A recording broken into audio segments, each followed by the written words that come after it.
Mount Kenya West, we feel betrayed by Mount Kenya East.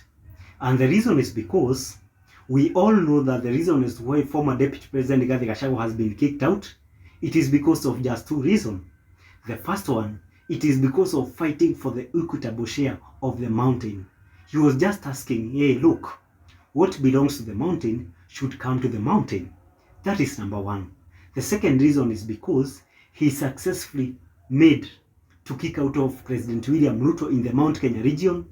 And now, because of that pain, President William Ruto reacted into now kicking out the Deputy President Gachagua. And ladies and gentlemen, even the people that they are supporting the Deputy President, Professor Abraham Kithure Kindiki, let me tell you, they know that President William Ruto is a bad choice. They know President William Ruto is a bad leader. They know that President William Ruto cannot take Kenya forward. But it's just like the way, if we could have come and take your brother as a deputy president, immediately you start singing his tune. But not because you believe in him. It's because you believe in your brother. And that is what the people from the Rakanithi, and a few of them in Meru and a few of them in Embu, they are celebrating. But let me tell you one thing. There is a narrative that I'm seeing online that there is Mount Kenya East and Mount Kenya West. Please, let us not fall into that trap. That is a move created by President William Ruto desperately because he has been successfully kicked out of the Mount Kenya by the former Deputy President Gachagua. What I will ask, please, let us not Meru, Embu, Atharaka, and Agikuyu. We are one and the same thing. We should not let President William Ruto divide us. We all know right now, even if anything bad happens in the government, I will not blame Professor Abraham Kithure Kindiki. And the reason is because I know that Kindiki understands that the Deputy President Gachagua elected and was kicked out just because of opposing President William Ruto. Meaning that Abraham Kithure Kindiki, he knows that when he talks, he will be kicked out.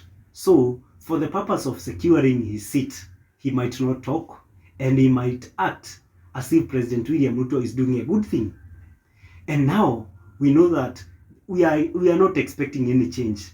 We know that President William Ruto is the common denominator. And we know that he's the problem. We know that Kithure Kindiki is competent and able in running this country. But with the control of President William Ruto, it's impossible. We also know the scheme that President William Ruto is planning.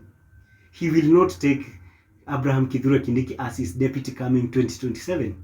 But why have we taken Kithure Kindiki? Is because he want to buy the time. He will be picking another running mate from another area. He will now ask the Mount Kenya East people to support him because he made Professor Abraham Kithure Kindiki the deputy, even if by 2027 he will not pick Professor Abraham Kithure Kindiki as his deputy. That is the plan. So, my people, let us not be fools. Let us not fall into the trap of President William Ruto. There is no Mount Kenya East and Mount Kenya West. All of us, we are mountaineers. And we will now demand for the accountability, for development.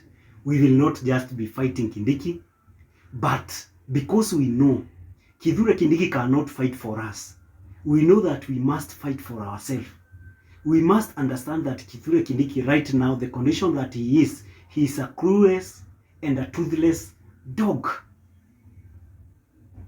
And I've not used the word dog to demean him. I respect Kithure Kindiki.